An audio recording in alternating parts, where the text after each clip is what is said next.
This is Bataan Broadcasting TV.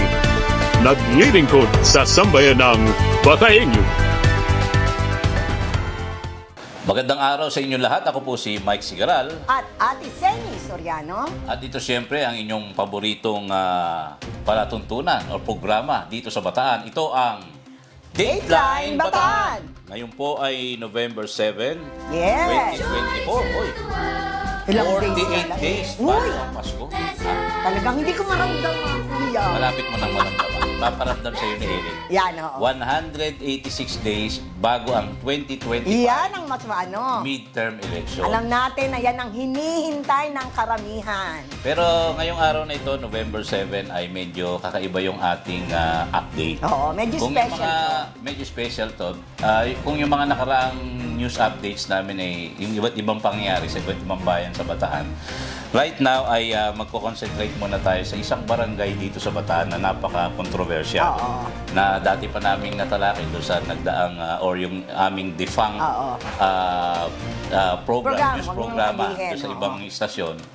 At natalakay na rin namin to. Actually, maraming nangyari sa amin na hindi maganda rin. Ang katutuwa, pero ang nakakatuwa, Kuya Mike, natalakay natin from the start, no? Kung ano man yung, sabi nga yung from the start of the tunnel, yung dilim na yon, nakita natin yung liwanag. Actually, right now, ngayon, ang binabanggit namin itong pangyayari dito sa yung land dispute sa Barangay Sumalongan sa Bataan. Actually, kung bukod kasi we as multimedia journalists, meron kami sa online, meron sa print, meron sa TV, meron sa radio. Kompleto. Kompleto. Kung napapansin nyo, yung mga nagdaang balita namin tungkol sa Barangay Sumalo, puro development. Puro yun naman talaga ang nangyayari. Nag-training na po ng livelihood program projects, yung mga kababaihan doon. At nag-uusap na rin po ang LGU, at maging yung private company, yung River Forest Development magtatayo na ng township program, di ba? I guess next year sisimulan na yung talagang developmental. Napakaganda na ng yung future ng barangay na yon. Kaya tuwang-tuwa si Mayor, di ba? Tuwang-tuwa si Mayor at siyempre even Governor Garcia. Dahil sabi niya, sa wakas, Mike, natahimik na rin yung barangay na yan. Natahimik na rin. Tsaka we as journalists, parang nakakaano na puro na lang kung balian, awayan yung binabalita namin. Ang ikinatutuwa ko, naging bahagi tayo ng problema, pero naging bahagi rin tayo ng solusyon. Kaya yun nga, puro developmental, yung puro good news. Ang ganda. Hanggang nung nagdaang Martes ay ayan na naman bigla na naman, may lumitaw na naman. Ayan na naman sila, nagpa-preschool pa. Pero bago yan, basahin muna natin yung with regards to that, yung kung bakit bigla na namang may sumingaw na hindi maganda. So, merong isang grupo dalawang grupo sabihin na ba natin na magsasaka ba talaga ito? Let's say, magsasaka na sila. Pero dalawang grupo na magsasaka dyan, mga residente. Yung isa pro-development. Gusto nila ma-develop yung kanilang barangay. Meron namang isang grupo na gusto nila makamkam nila yung lupa. Na hindi kanila. Mapa sa ilalim sa Comprehensive Agrarian Reform Program. Pero pag sinabing CARP, kailangan talagang suitable for farming. Yes, Kaya nga, sinasabing tataniman. Diba? Sasakahin. Yun. Pero pag gano'n, kailangan dapat suitable siya for farming. Yes, exactly. Ba't ka magtatanim kung hindi na magiging productive, di ba? Yun. Alam naman natin na nagkaroon ng demolition dyan, may mga na-demanda. Merong isang grupo na pro-development group na napangakuan ng lupa.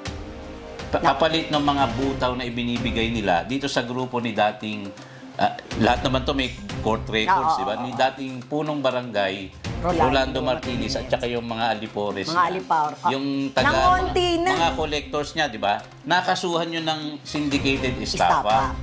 Pero ang nito mga ito, invento lang daw. Mamaya itatalakayin na. Sabi gawa-gawa lang daw. Mga kaso. Kaya ang daming makakapektuhan na gawa-gawa. Pag sinabing gawa-gawa, sabihin, yung nag-complain, hindi valid. Hindi valid yung complain nila. Kaya yung dinaanan ng kaso. At yung korte, mga tanga ba ito na tinanggap na gawa-gawa lang itong kasong ito? Ito, kung nanonood sa atin ang Bataan Prosecutor's Office at ang Regional Trial Court RTC Branch 5, particularly si Judge Eltanal Ignacio. napakalaking... Napakabagsik niya, na. Ganito, napakalaking insulto para sa kanila. Oo, para doon sa judge.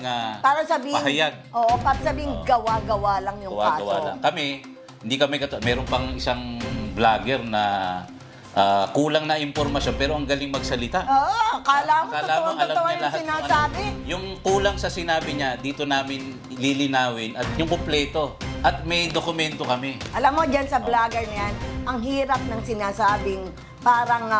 yung little knowledge. Little knowledge is a dangerous thing. Diba? Ang liit ng alam mo, ang laki ng epekto ng ginagawa mo. No? Yun. Sisimulan natin ito kung bakit nagkaroon na naman ng gulo diyan sa Barangay Sumalo, Kuya Mike. Una, meron nakasuhan na 10 yata ito. 10. Sa pamumuno ni dating punong barangay Rolly Martinez. Yes, nakasuhan sila ng syndicated estafa. Yes, oo. Merong naunang 2 sumuko sa mga otoridad. Pero nitong nagdaang Martes, ay merong 6, sister. 6 na wanted na suspect sa kasong syndicated estafa sumuko sa Hermosa PNP, kapatid. Oo. Alam mo ito, sabi ganon, sumuko sa Hermosa Police Station.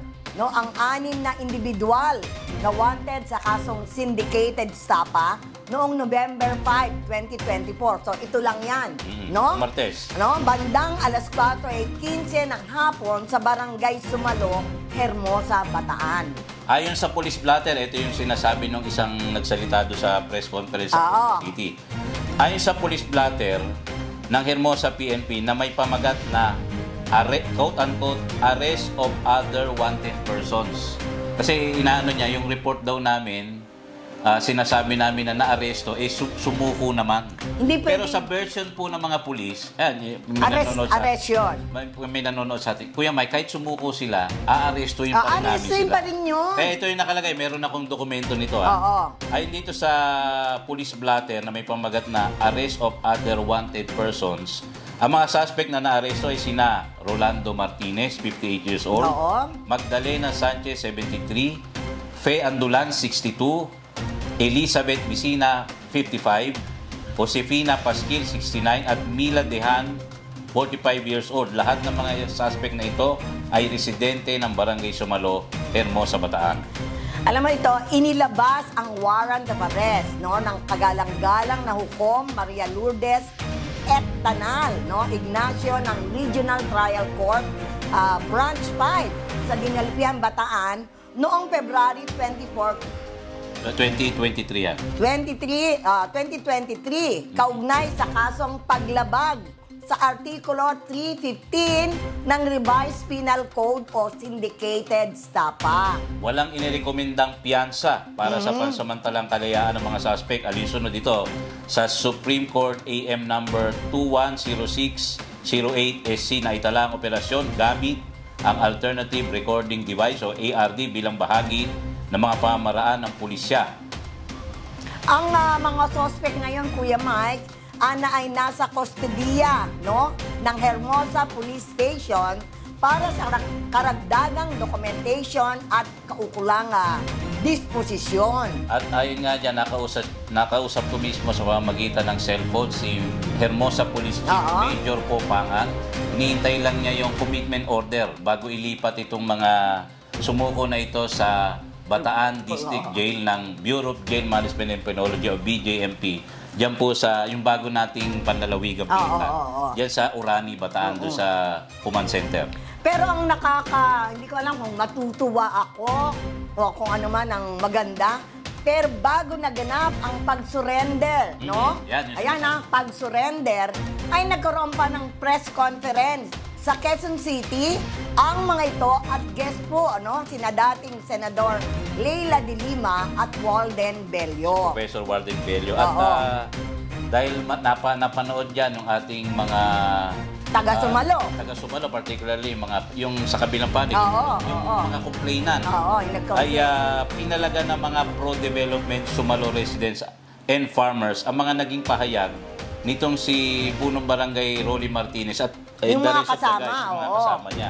Unang-una nga dyan yung sinasabing gawa-gawa lang, invento yung mga kaso. Oo. Kaya nanawagan ito si Professor Walden Bello. Anong tawag dito? Ano na raw? Totally dismiss na daw. Dismiss daw yung kaso. Kaya nga sabi ko, kung nakikinig sa atin ng Bataan Prosecutor's Office at si Judge Maria Lourdes Eltanal Ignacio ng RTC Branch 5, Dinalupihan, Bataan, ang laking insulto nito.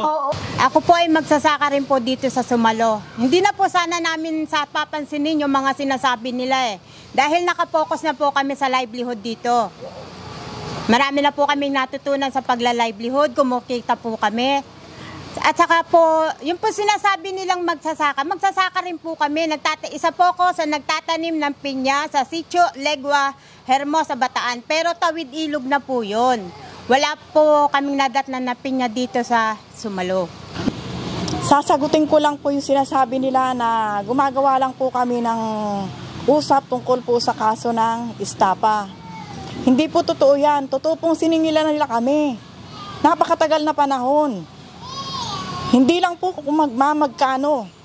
2007, umpisa pong siningilan nila ako. Nag-isa po ako 2019. Gaano po karaming pera ang siningil? Nananawagan po ako kay Senador Laila de Lima. Sana po, hindi lang po yung side nila, yung pakinggan ninyo. Hindi po kami magre-reklamo kung hindi po nila kami siningilan. Pinsang buo po ako ng dating kapitan na si Rolando Martinez. Ang totoo po, kaya kami nag-decide na pumunta dito dahil siyempre po bilang isang mahirap na magsasaka din ng Sumalo. Pero ang sinasaka namin ay nasasakop po naman ng urani. Hindi po sakop ng liton na sinasabi nila ng pagmamayari ng liton. Ang totoo po, kaya kami nag-decide kasi po marami na kaming pangit na naririnig sa kanila. Ang totoo po, napakabait po talaga ng pamilyang mga liton. Kasi po, isipin nyo po namang mabuti, bibigyan po kami ng, pag nakipag-usap ka, is bibigyan kanila ng, ibibigay nila or idudonate nila yung lupang tinitirikan mo ng bahay. Nung dumating na po yung resulta, wala pong nangyari, wala pong katotohanan na kami ay nakasama doon sa sinasabi nila. Wala pong katotohanan yun.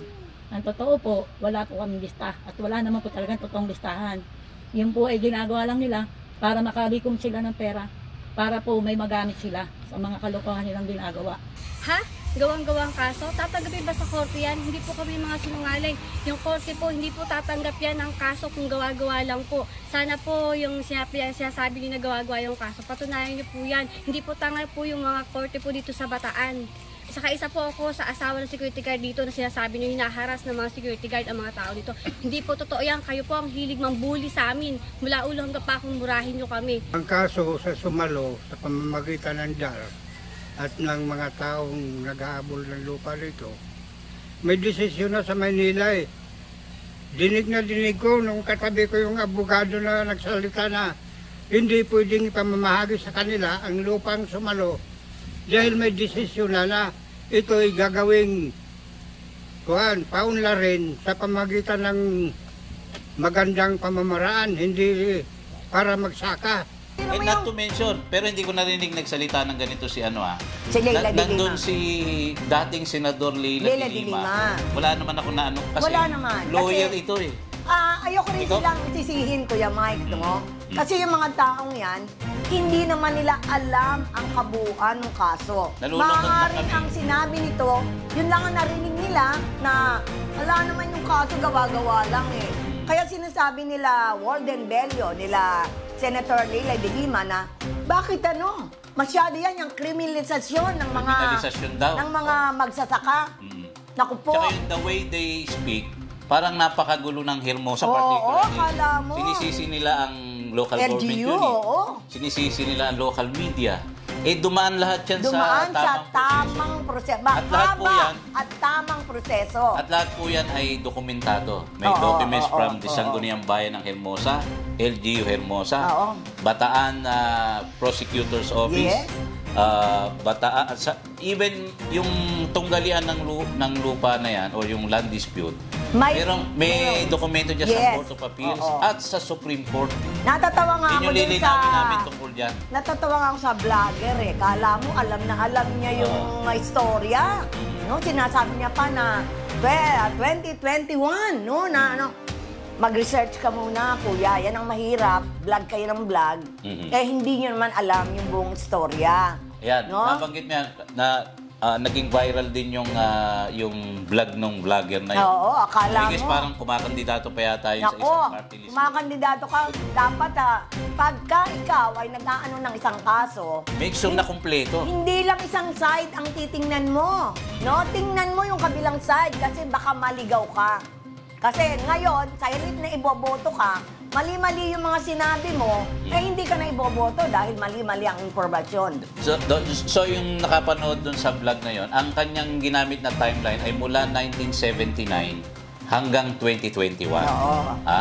Pero ito, lilinawin namin dito sa edisyon ng Dateline Bataan na kung gaano nakatagal at ano na yung latest. Yes. At para i-disprove natin yung allegation nila na yun ay gawa-gawa lang. Oo. Meron lang may claim yun na ang pinakamano background ako dun dito.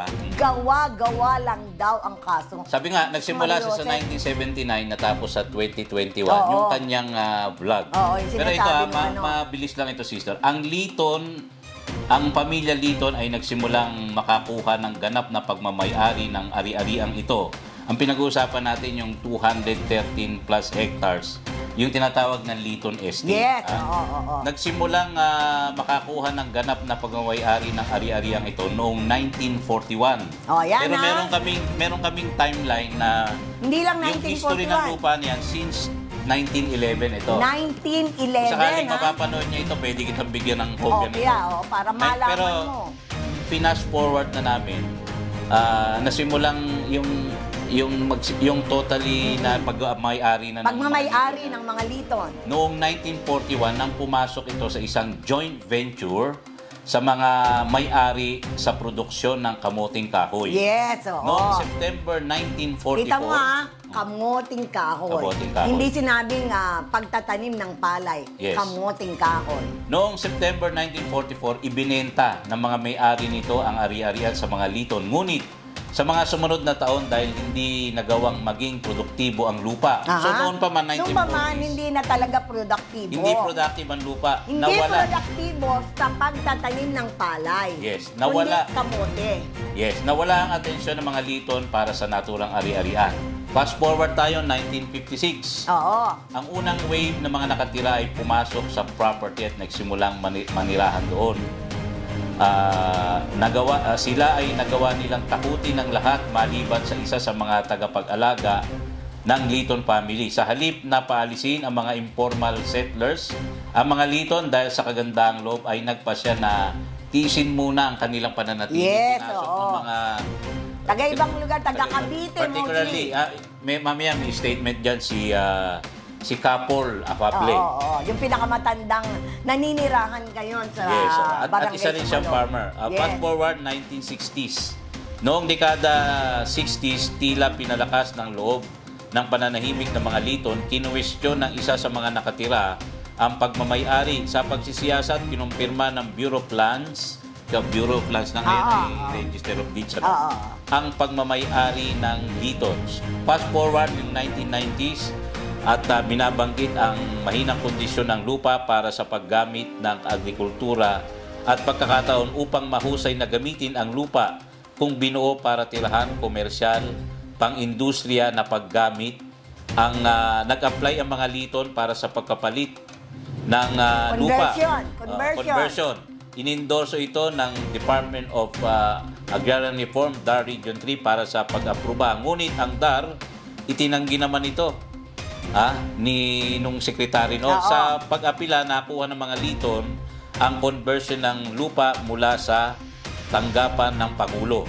Inapila ng mga naninirahan ang conversion sa Court of Appeals at sa Korte Suprema at inaprubahan ng dalawang korte ang conversion. Ito yung historic, noong January 31, 2007, ang Supreme Court inaprubahan ng korte ang 2007 yan, 2007 ang pagpapalit ng lupa ng may yung executory na.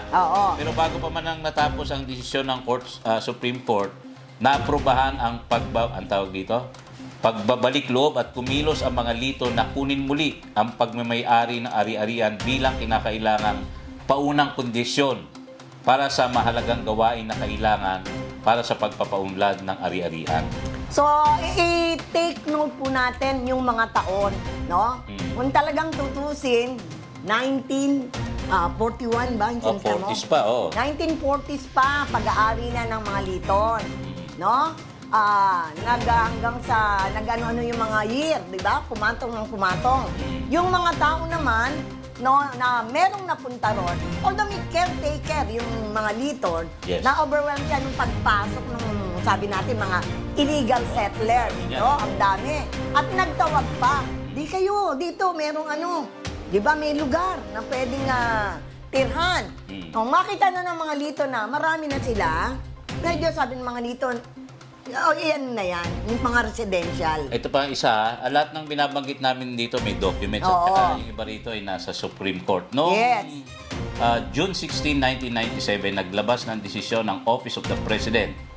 1997 yan. 1997, yung binanggit ko kasi yung Supreme Court Decision 2007. Balik tayo, 1997, naglabas ng desisyon ng Office of the President sa pamamagitan ni Executive Secretary Ruben Torres na pumapayag sa RDC na paguhin ang gamit ng kanilang lupain sa Barangay Sumalo mula agricultural na lupain patungo sa pagiging industrial, residential, and commercial. Diba? Noong August 31, kinatigan, August 31, 2006, kinatigan ng Korte Suprema ang nasabing desisyon ng Office of the President sa kasong Sumalo Homeowners Association of Bataan, Hermosa Bataan versus James Leeton et al. GR number 146061.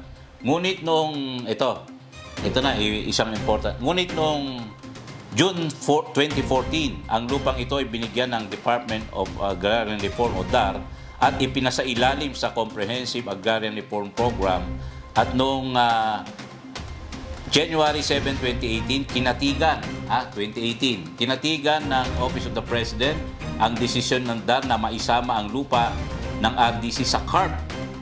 Dahil dito, ipinroseso ng DAR ang pagpapalabas ng sinasabi nilang RP title. Ngunit hindi pa dito natatapos ang proseso. Hindi pag sinabing RP title, wala pa sa mga residente ang titulo. Kaso yung sinasabi nilang RP title, nung nagkaroon ng ito yung hindi sinama ng vlogger, noong December 28, 2022, binaligtad ng Court of Appeals ang naturang desisyon ng OP o ng Office of the President sa kasong River Forest Development Corporation versus Sanama Basu et al. CAGR-SP number 165613. Ayon sa desisyon ng CA, dapat sundin ang conversion order na inisyo ng Office of the President nung panahon pa ni Executive Secretary Torres na dati nang kinatigan ng Supreme Court. Sa dispositive portion ng desisyon ng CA, nakasaad ang mga sumusunod. Wherefore, the petition is granted. The decision dated January 7, 2019 and the resolution dated March 6, 2020 of the Office of the President in OP case number 13L269 are hereby reversed and set aside. So yun yung hindi binanggit ng vlogger. Hanggang 2021 lang siya. Ito yung nangyari ng 2022. Dapat pagka ganun mag-ano kayo ng mga dates, tingnan po ninyo, hindi yung pabor lang dun sa tinutulungan nyo. Dapat maging fair tayo. Binasa namin, sinasabi yung RP title, binanggit namin. Maging ito pa, tuloy ko. The conversion order issued by Executive Secretary Ruben Torres as affirmed by the Supreme Court is hereby sustained. So ordered. Diba? So, ganito. After niya, nag-apila. Nag-apila, ito yung latest. Nag-apila ang Sanama Basu at ang DAR sa Court of Appeals at nagsampa ng motion for reconsideration. Gayunpaman, ito yung latest. January 2, 2024. Yan. Ito lang itong taong to. January 2024. Lumabas ang desisyon at natalo ang Sanama Basu sa laban para sa lupa. Ang RP title na inilabas noong 2018 ay muling ipoproseso para maibalik sa may-ari dahil sa naging desisyon ng Court of Appeals. So malinaw yan habang ipapaplas natin yung mga dokumento, particularly yung latest documents or development sa Court of Appeals. At hinihintay yung pinaka-finality niyan. Meron pang isang lalabas. I guess early next. Ayaw natin pa merong hinihintay na ang lahat, yung magkabilang panig. So, paano natin ilalabas ng Supreme Court.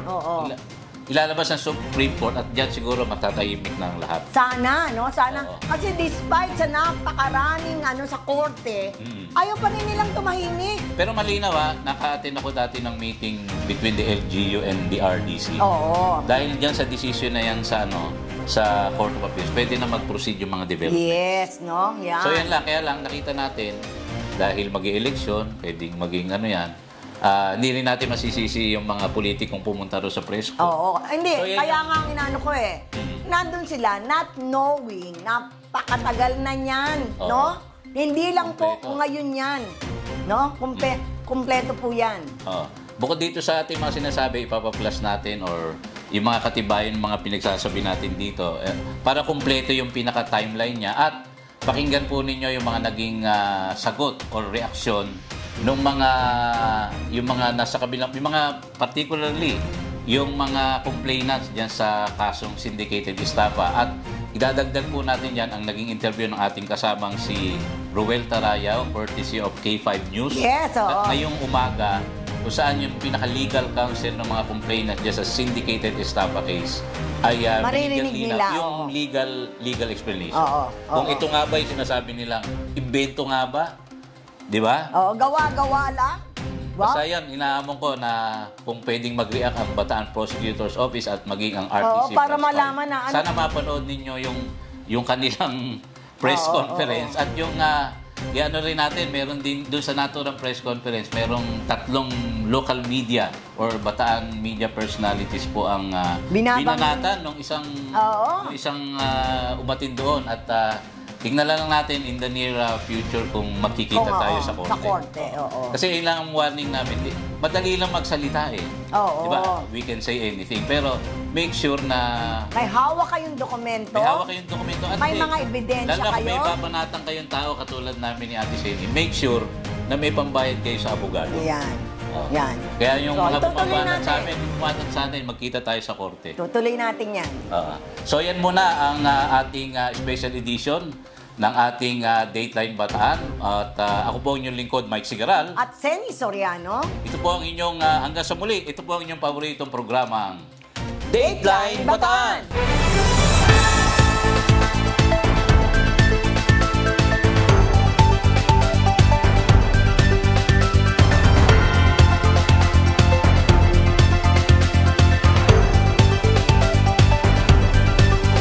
This is Bataan Broadcasting TV. Naglilingkod sa sambayanang Bataenyo.